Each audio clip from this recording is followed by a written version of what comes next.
بسم الله الرحمن الرحيم قل أعوذ برب الناس ملك الناس إله الناس من شر الوسواس الخناس الذي يوسوس في صدور الناس من الجنة والناس. Bismillahirrahmanirrahim. Hai, Assalamualaikum. Welcome back to Cengkih Channel. Terima kasih aku ucapkan kepada semua kerana sentiasa memberi support untuk Cengkih Channel ni. Hari ni akak akan sampaikan satu lagi kisah yang dituliskan oleh Jeff Hams, di mana kisah dia bertajuk Harimau Jadian di Rumah Nenek. Tapi sebelum tu, akak doakan agar kita semua dipermudahkan segala urusan, dilimpah ruahkan rezeki, diberikan kesihatan yang baik, insya-Allah. Salam Ramadan dari akak untuk semua. Amin ya rabbal alamin. Jom bersama dengan akak.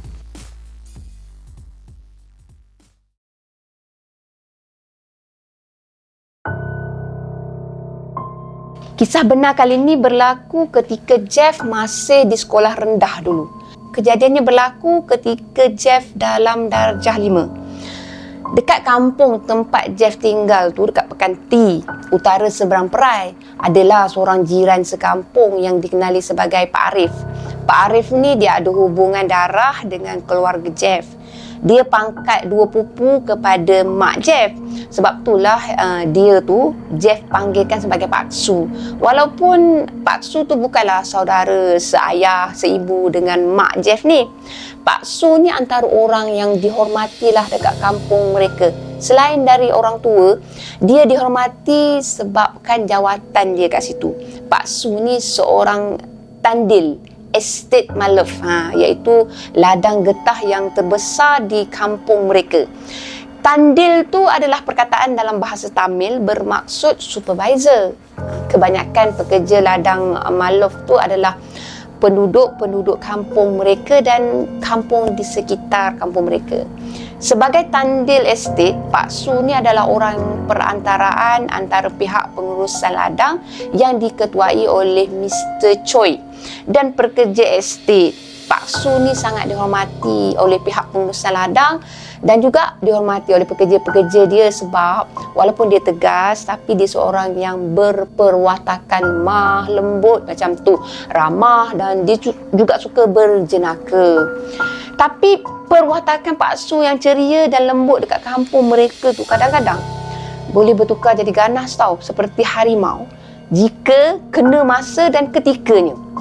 Satu hari tu, Jeff dia pergilah menziarahi nenek dia, Tok Timah, yang sedang sakit time tu. Jarak rumah nenek dia, rumah Tok Timah tu dengan rumah orang tua Jeff ni tak jauh pun.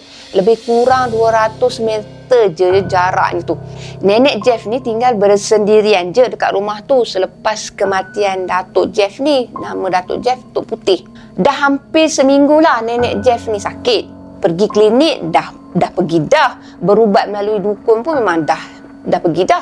Tapi nenek masih juga berbaring. Sakit seperti macam jarum tu menyucuk-nyucukkan tubuh nenek. Masih tak juga berkurang. Selama beberapa hari nenek Jeff ni sakit, selama tu jugalah nafsu makan nenek Jeff ni pupus sama sekali. Dia hanya mampu minum air je. Itu je yang dia mampu buat. Jadi mak Jeff ni bagi tahu, dukun sebelumnya yang berubat nenek ni pernah cakap nenek ni kena buatan orang. Nenek ni kena sihir sebab dendam lama disebabkan cemburu.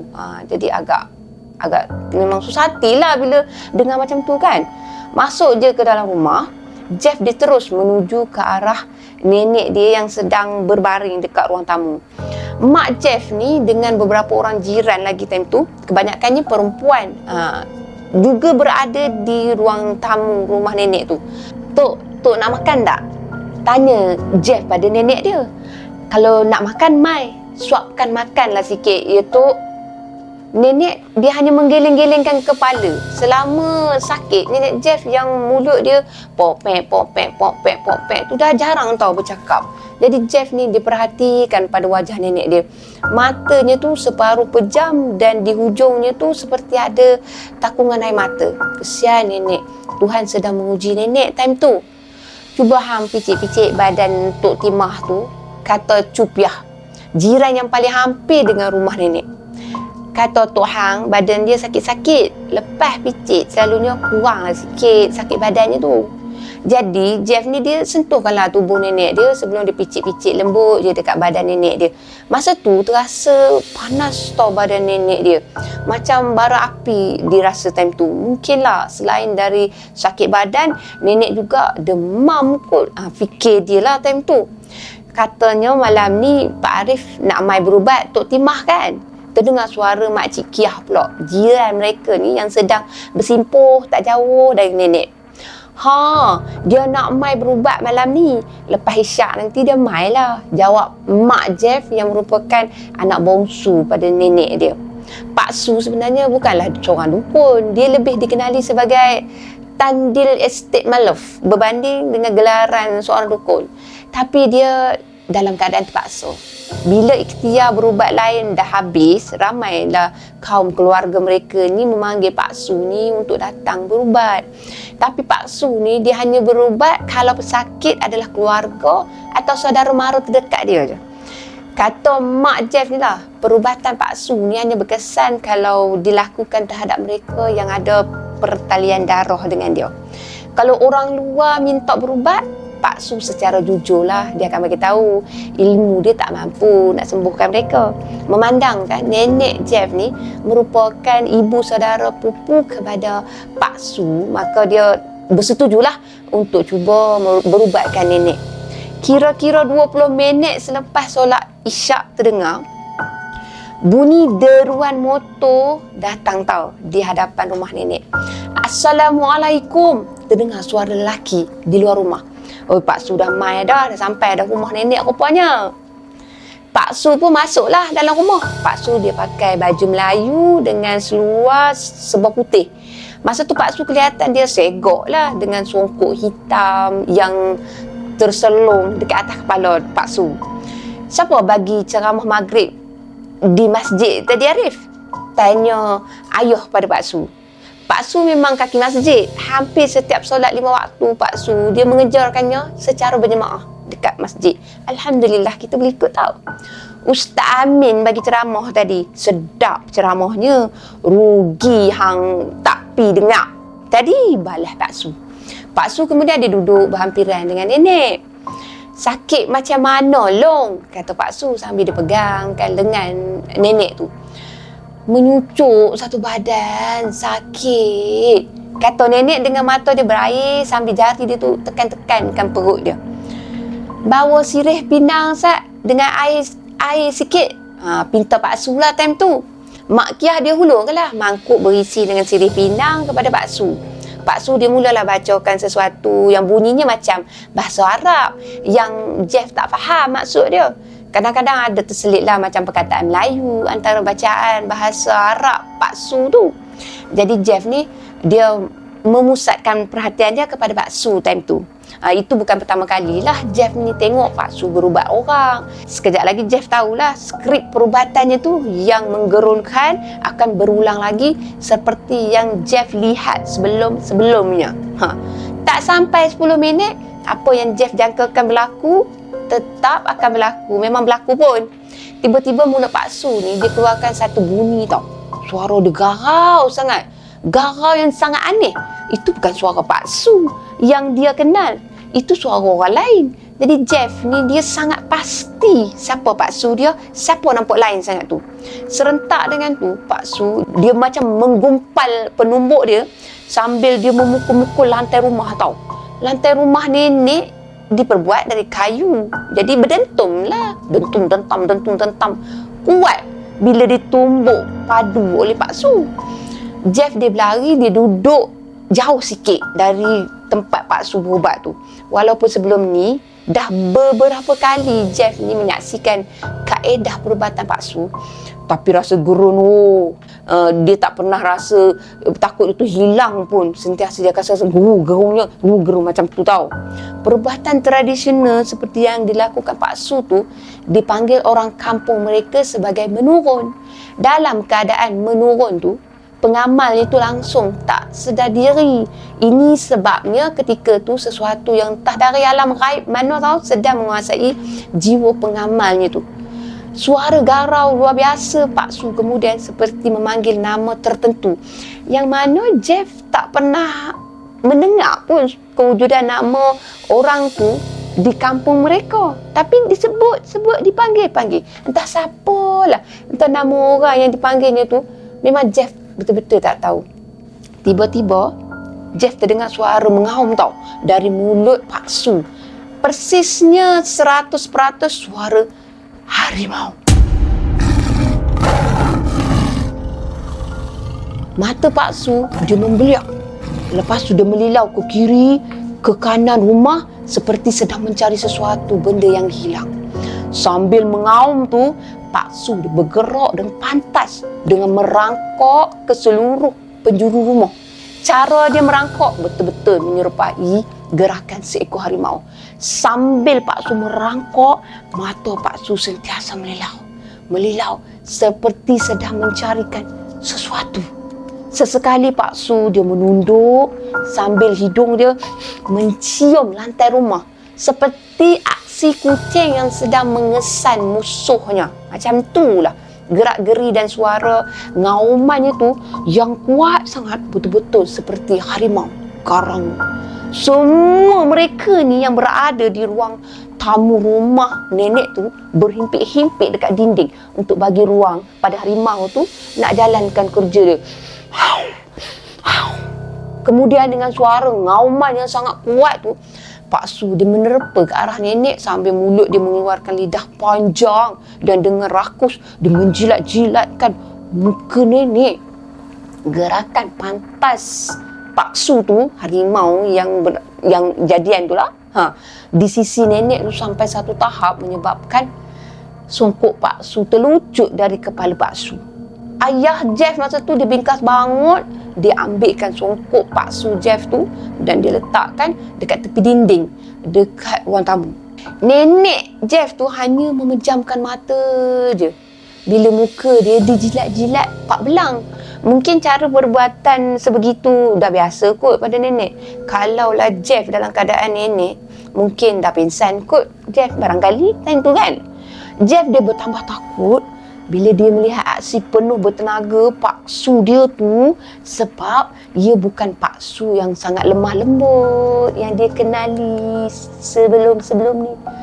Perut dia tiba-tiba rasa memulas tau. Takutlah kalau tiba-tiba harimau tu tersilap pula dan ada saudara mara Jeff ni yang jadi mangsanya pula.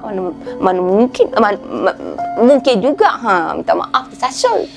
Tiba-tiba Pak Su dia melepaskan jilatan dia tu dekat muka nenek Jeff dengan langkah pantas.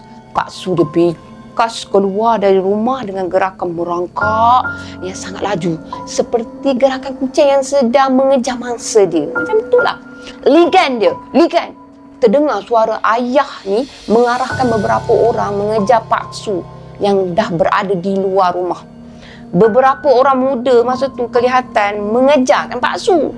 Mak Jeff ni pernah bagi tahu dengan Jeff dalam keadaan menurun tu, Pak Su sentiasa perlu didampingi dan diperhatikan sebab dibimbangi dalam keadaan tak sedar macam tu dia akan tercedera. Sebab itulah pemuda-pemuda perlu juga pergi tengokkan dia. Jadi Jeff ni dia seperti beberapa orang lain dalam rumah tu cuba untuk meninjau ke mana harimau tu pergi. Jeff dia keluar dari pekarangan rumah nenek dia sambil mata dia tercari-cari. Pak Su dah hilang dah, entah ke mana dah pergi, tak tahu dah.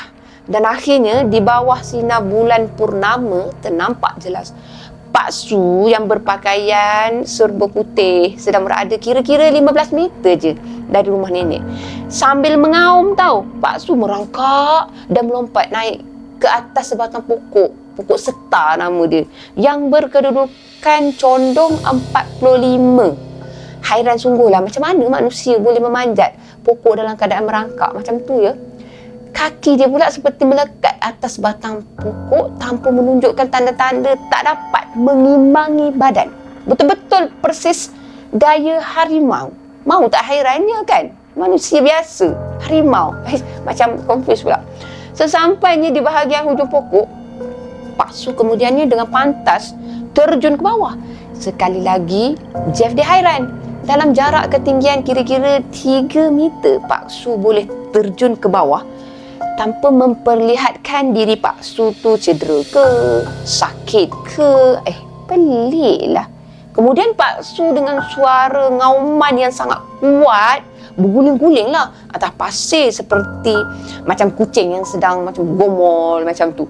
Cuma dengan siapa pula lah Pak Su tu bergomol? Jeff tak pastilah sebab di mata Jeff hanya nampak Pak Su bersendirian je ketika tu. Tapi cara dia bergomol tu dengan penuh tenaganya tu macam dia pasti menang dalam pertarungan tu. Nampak macam bergumul dengan sesuatu. Pak Arif sedang menggigit roh jahat tu. Bisik Pak Leh kepada Usuzam yang berdiri di sebelahnya Jeff. Nampak tak mulut Pak Arif tu macam sedang membaham benda tu. Satgi mampuslah setan tu kena baham. Selepas kira-kira 2 ke 3 minit macam tu lah dalam aksi seperti kucing bergomol, Pak Su kemudiannya kelihatan kembali tenang. Perlahan-lahan Pak Su ni dia membetulkan kedudukan dia. Lepas tu sekarang ni Pak Su dah tak lagi merangkak macam harimau macam tadi kan. Pak Su dia duduk terjelepuk atas tanah sambil mata dia memandang kosong je pada orang-orang sekitar dia tengok je. Tak ada lagi dah ngauman keluar dari mulut Pak Su. Tak ada jugalah lagi aksi nak merangkak macam haiwan tu. Pak Su dia dah kelihatan boleh duduk macam manusia normal je. Nampak macam Pak Su betul lah lemah lembut dia tu. Cuma wajah Pak Su ni dia macam orang yang terkeliru tau. Dan nampaklah Pak Su ni dalam keadaan keletihan. Mau tak letih, udah melompat sana melompat sini, gomol sana. Oi penat, akak bercerita pun penat. Beberapa saat kemudian Pak Su kelihatan merebahkan tubuh dia atas tanah. Dah terlampau penat sangat dah tu. Mata Pak Su terpejam seperti gayanya orang nak tidur. Beberapa orang pemuda dia angkatlah Pak Su, dia usungkan Pak Su tu dan dibaringkan dekat ruang tamu rumah nenek time tu. Jadi Jeff dan juga beberapa orang keluarga yang terdekat dengan Pak Su tu masuk semula dalam rumah nenek mereka. Jadi Jeff masa tu dia tengoklah wajah Pak Su yang tengah berbaring dekat ruang tamu tu menyerupai macam orang pengsan tau. Seluruh baju Pak Su basah dan juga ada kesan kotoran tanah melekat dekat banyaklah bahagian pakaian yang dipakai oleh Pak Su tu. Mata Pak Su masa tu kelihatan terpejam rapat. Memang rapat, penat sangat. Cuma nafas Pak Su ni ada berbunyi macam orang berdengkur, mengesahkan bahawa Pak Su masih hidup lah. Alhamdulillah. Nasib baik Pak Su masih hidup. Syukur. Tak jauh dari Pak Su masa tu kelihatan nenek yang sedang menggerak-gerakkan badan nenek seperti cuba untuk bangun daripada baringan nenek tadi kan. Nenek tadi lemah, apa semua sakit, tapi nenek dah nampak macam adalah perubahan sikit. Mak Napi mana tu? Lau, mak si Jeff ni kepada nenek yang kelihatan berdirilah pula dengan kakinya bergerak menuju ke arah dapur. Lah pula, rupanya nenek yang dah beberapa hari hanya berbaring tu tak dapat bangun. Sekarang ni dah boleh bangun dah. Alhamdulillah. Tok dah boleh bangun. Tok dah sihat balik. Kata Jeff dia rasa gembira tau. Sambil tu dia menerpalah ke arah nenek dia yang kelihatan ceria menuju ke arah dapur. First dari dapur, lapar lah tu ya nenek. Mak bangkit nak buat apa tu? Ulang mak Jeff ni kepada nenek sambil memimpinkan tangan nenek Jeff ni balik ke tempat perbaringannya tadi. Aku nak buat air kat Arif tu. Kesian kat dia. Dia mesti dah agor sejam lebih duk berubat aku. Jawab nenek sambil dia berpaling kepada Pak Su yang masih juga terlena dekat ruang tamu. Tak apa.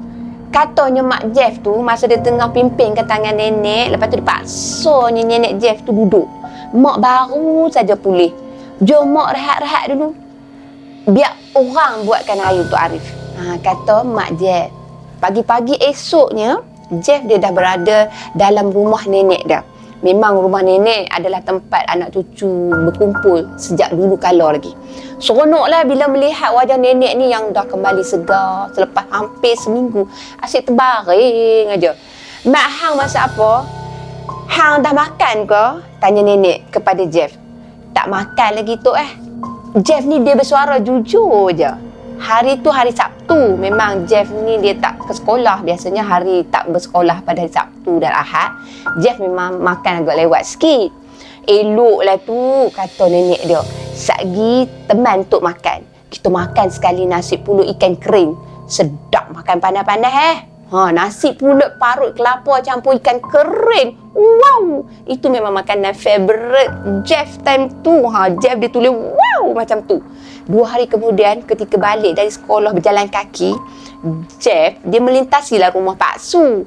Dekat halaman rumah Pak Su tu ternampaklah kelibat Pak Su tu dia tengah meninjau-ninjau pokok. Masa tu ada pokok bunga raya lah, pelbagai warna ada dekat hadapan rumahnya Pak Su. Pak Su yang masa tu dia berketayak putih. Mungkinlah baru lepas menunaikan solat Zuhur time tu. Dia melambaikanlah tangan kanan dia tu ke arah Jeff ni. Jeff, laung Pak Su. Singgahlah rumah Pak Su dulu. Mai perkena air sikit. Tak payahlah Pak Su. Nak balik cepat ni. Nak terkencing. Jawab dia Jeff sambil dia memerhatikan ke arah wajah Pak Su yang seperti biasa, nampak macam biasa je, sentiasa ceria. Jadi Jeff dia tersenyumlah bila dia terlihat kedua-dua belah tapak tangan Pak Su masa tu kelihatan berbalut plaster di beberapa tempat.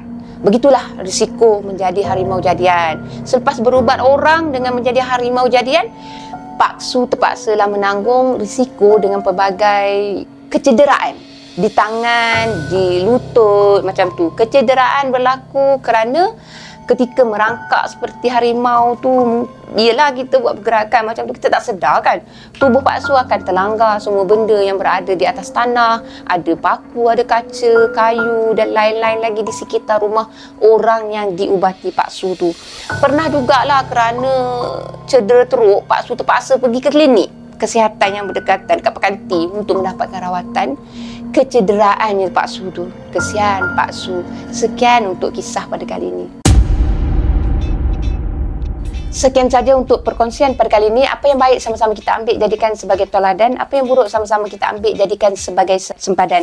Terima kasih kepada saudara Jeff kerana sudi untuk memberi keizinan kami untuk ulang siap pada kisah dari Jeff. Jangan lupa korang untuk like, share dan subscribe. Bye. Assalamualaikum. Bye. Terima kasih.